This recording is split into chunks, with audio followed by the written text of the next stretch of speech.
Walang kawala sa batas ang nakatalagang top 1 most wanted person ng Tondo, Manila matapos arestuhin ng Manila Police District sa Zambales.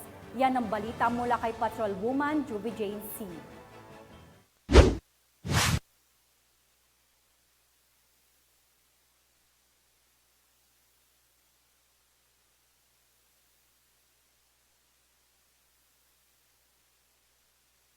Ito ang isa na nakab sa tapina ng batlang top most sa Tondo. Karaang tohihan is disang gamba na santiba ng Rahabago Police Station 1 ang manhunt operation laban sa subject na kinilalang si Alias Jr., security guard at residente sa CP Garcia Street sa Tondo, Maynila.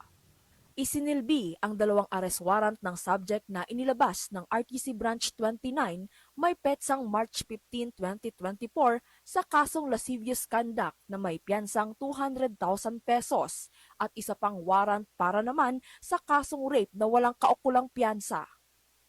Naging katuwang sa operasyon ang mga operatiba ng San Fernando City Police Station at ang Cabangan Municipal Police Station.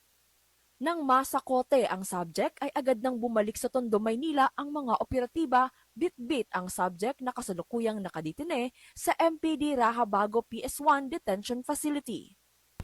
Mula dito sa Metro Manila, ako ang inyong PNN correspondent, Patrolwoman Juby Jane C., alagad ng batas tagataguyod ng Balitang Pulis. Maraming salamat, Patrolwoman C.